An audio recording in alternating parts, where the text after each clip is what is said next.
Assalamualaikum warahmatullahi wabarakatuh. Pada kesempatan kali ini kita akan membahas tentang perencanaan pondasi dangkal.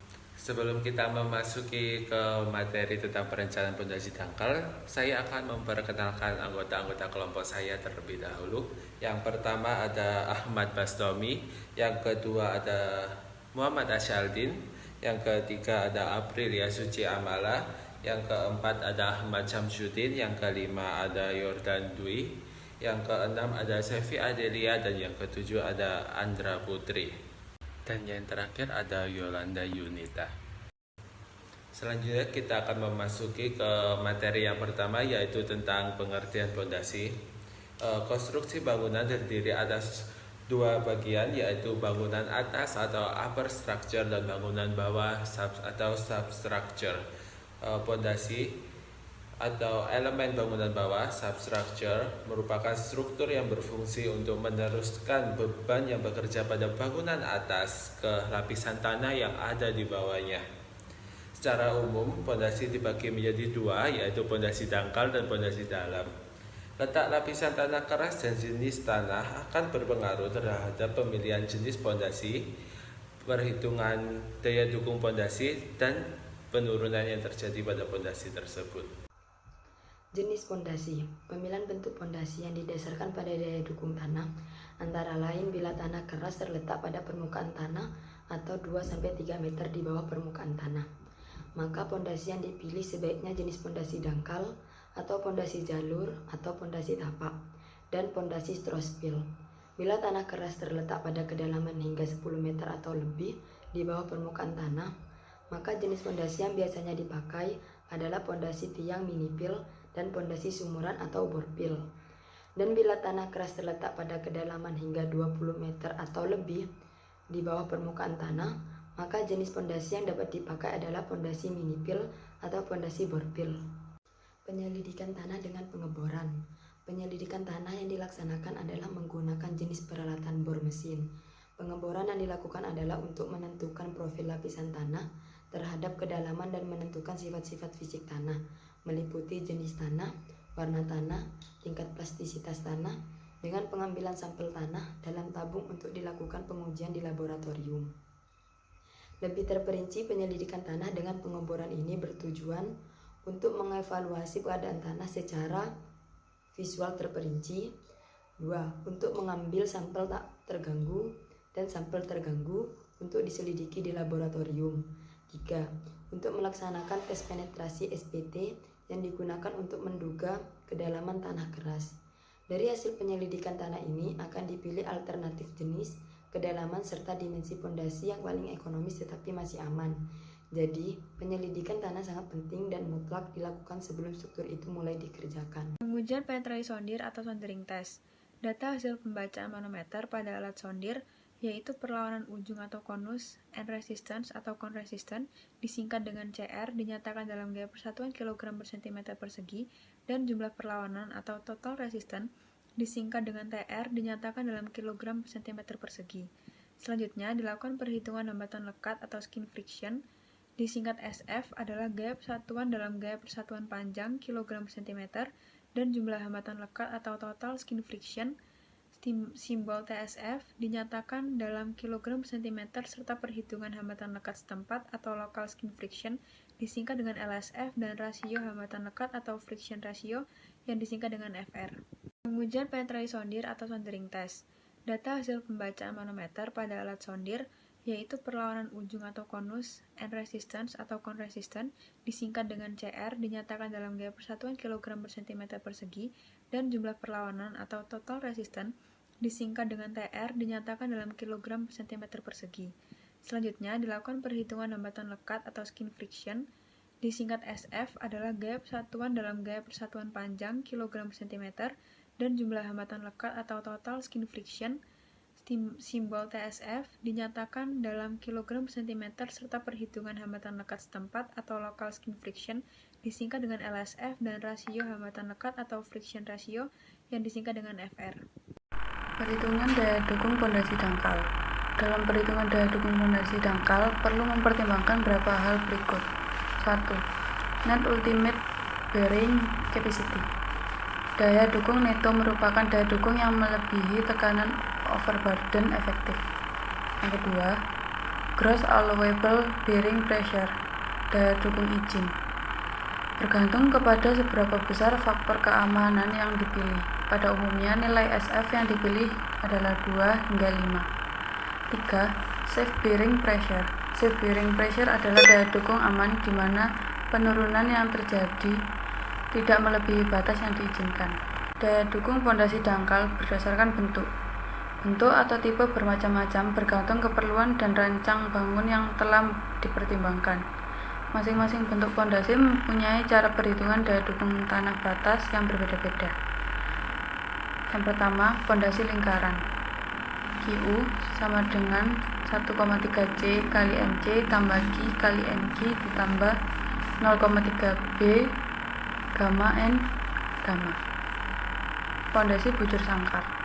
QU sama dengan 1,3C kali MC ditambah Q kali NQ ditambah 0,4B gamma kali N gamma. Yang ketiga, pondasi menerus atau lajur. QU sama dengan dalam kurung 1 tambah 0,3B dikali C kali NC ditambah Q kali NQ ditambah dalam kurung 1 min 0,2BL dikali 0,5B gamma N gamma. Penurunan tanah. Pemampatan diakibatkan oleh penambahan beban di atas suatu permukaan tanah menurut Braja M-Das 2006. Penurunan dapat terjadi dikarenakan beberapa faktor, yaitu yang pertama, penambahan beban di atas muka tanah. Kedua, muka air tanah mengalami penurunan. Ketiga, faktor alami. Secara umum, penurunan atau settlement pada tanah yang disebabkan oleh pembebanan dapat dibagi menjadi 3, yaitu pertama, penurunan segera atau immediate settlement yang merupakan akibat dari deformasi elastis tanah, kering, basah, dan jenuh air tanpa adanya penambahan perubahan kadar air. Kedua, penurunan konsolidasi atau consolidation settlement yang merupakan hasil dari penurunan volume tanah jenuh air sebagai akibat dari keluarnya air yang menempati pori-pori tanah. Yang ketiga, penurunan sekunder atau secondary settlement merupakan penurunan yang terjadi setelah penurunan konsolidasi terjadi sangat lama setelah beban mulai bekerja, yaitu saat partikel tanah mengalami creep. Faktor yang mempengaruhi pemilihan jenis pondasi. Pertama, faktor kekuatan dan stabilitas struktur. Faktor ini menyangkut kemampuan struktur dalam menerima beban kerja, baik beban vertikal maupun beban lateral akibat gempa bumi serta kestabilan struktur di kedua arah. Kedua, faktor kapasitas struktur. Pemilihan sistem struktur juga harus mempertimbangkan kemampuan struktur. Tiga, faktor ekonomi dan kemudahan implementasi. Berbagai jenis sistem struktur dapat digunakan dalam sebuah bangunan. Oleh karena itu, faktor ekonomi dan kemudahan pelaksanaan merupakan faktor yang mempengaruhi sistem struktural yang akan dipilih. Keempat, kondisi tanah pondasi. Kondisi tanah pondasi berkaitan dengan pemilihan jenis pondasi yang sesuai. Ini termasuk jenis tanah, daya dukung tanah, kedalaman lapisan tanah keras, dan sebagainya. Kelima, faktor struktur di atasnya. Kondisi infrastruktur akan sangat mempengaruhi pemilihan jenis pondasi. Ini termasuk kondisi beban, meliputi ukuran beban, arah beban, dan distribusi beban, dan sifat dinamis bangunan di atas. Keenam, faktor lingkungan sekitar. Kondisi tempat proyek termasuk dalam batasan ini, di mana perlu diingat bahwa pekerjaan pondasi tidak boleh mengganggu atau membahayakan bangunan dan lingkungan sekitarnya. Dan yang terakhir, yang ketujuh adalah faktor dan biaya waktu pengerjaan. Suatu proyek pembangunan akan memperhatikan dengan cermat faktor waktu dan biaya dalam pelaksanaan pekerjaan, karena hal ini berkaitan erat dengan tujuan pencapaian kondisi ekonomi dalam pembangunan. Berikut adalah contoh-contoh desain rumah. Meliputi yang pertama adalah terdapat gambar tampak depan, gambar tampak belakang, dan gambar tampak samping. Dan berikut juga adalah gambar detail pondasi. Kami akan merencanakan pondasi footplate persegi dengan data sebagai berikut. Untuk kolomnya sama dengan 250 x 250, baloknya sama dengan 250 x 500, untuk platnya sama dengan 12, untuk PD-nya sama dengan 100 kN, untuk PL-nya sama dengan 50 kN, untuk MU-nya sama dengan 17,47 kN meter, dan untuk GC-nya sama dengan 22 kN per M pangkat 3, dan untuk FC aksenya sama dengan 30 MPa, untuk FY aksenya sama dengan 300 MPa, untuk tulangannya sama dengan 19 DC, Ini data-data pondasi. Untuk data pondasi sendiri adalah DF sama dengan 15 kali 5, untuk D-nya sama dengan 0,5, untuk B-nya sama dengan 1,50, untuk HC-nya sama dengan 0,5, dan HT sama dengan 1,5. Untuk data tanahnya, W sama dengan 79%, GT sama dengan 15 kN per M pangkat 3, untuk E-nya sama dengan 2,081, untuk GS sama dengan 2,59, untuk C sama dengan 7,3 kPa, untuk theta sama dengan 4,08 derajat, dan untuk YW sama dengan 10 kN per meter pangkat 3, untuk YSAT-nya sama dengan 8,40 kN per meter kubik, untuk CC-nya sama dengan 0,65, PU sama dengan 249, NC sama dengan 6,99, NQ sama dengan 1,51, NG sama dengan 0,6, dan gamanya sama dengan 0,4. Perhitungan penulangan pondasi. 1. Perhitungan ukuran dimensi pondasi. Ki izin sama dengan 248,3 kN, untuk Ki-nya sama dengan 232,50 kN meter kubik kuadrat, untuk Ku sama dengan 417,5061 kN meter kuadrat, dan untuk Fs sama dengan 3, Ki izin sama dengan 313,129,575 kN. Dipakai dimensi 0,65 kali 0,65. Untuk daya dukung tanah sendiri, Ku sama dengan 417,5061 kN meter kuadrat lebih besar dari 248,3 kN meter kuadrat. Untuk kontrol tegangan pada tanah, ada Ki sama dengan 33,5 kN meter kuadrat, untuk PUK sama dengan 248,3 kN, untuk S max-nya sama dengan 174,92, lebih kecil daripada 417,50 kN meter kuadrat. Itu oke. Dan untuk S min-nya sama dengan 12,79 kN meter kuadrat. Untuk kontrol tegangan geser satu arah diketahui nilai DS sebesar 85 mm, kemudian nilai D 415 mm, kemudian nilai A sebesar 210 mm, SA sebesar 154,85 kN per meter persegi, kemudian nilai VU sebesar 22,51 kN. Kemudian didapatkan nilai tegangan geser satu arah sebesar 184,68 kN, di mana nilai tersebut lebih besar dari VU yang diketahui, maka hasilnya oke.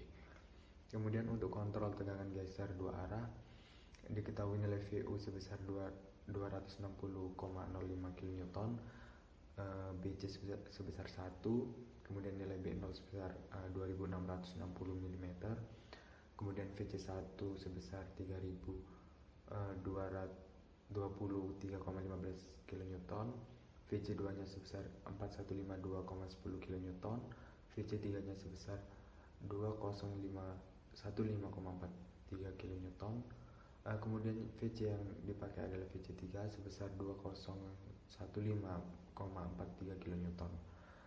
Kemudian didapat nilai tegangan geser dua arah sebesar 171,3,12 kN, di mana nilai tersebut lebih besar dari VU, maka hasilnya oke. Perhitungan penurunan pondasi. Di sini diketahui nilai Kn sebesar minus 121,83 kN per meter persegi, kemudian nilai mu untuk lempung berpasir sebesar 0,25, nilai ES sama dengan 14709,9 kN meter persegi, kemudian nilai CF sebesar 0,88. Untuk penurunan segera dihitung dengan rumus sebagai berikut. Didapatkan nilai SI sebesar 0,247632 cm. Kemudian menghitung penurunan akibat konsolidasi primer dihitung dengan rumus sebagai berikut. Didapatkan nilai SC sebesar 17,59 cm. Kemudian S totalnya didapatkan senilai 17,84 cm. Kesimpulan, jadi ukuran dimensi pondasi yang dipakai dalam perencanaan pondasi adalah 0,65 kali 0,65. Didapatkan penurunan segera sebesar 0,2476 cm dan didapatkan penurunan akibat konsolidasi primer sebesar 17,59 cm sehingga stot sama dengan 17,84 cm. Sekian materi dari kelompok kami. Mohon maaf jika ada salah penyebutan dan semoga apa yang kami paparkan saat ini bisa dimengerti dan bisa bermanfaat untuk kita semua. Terima kasih.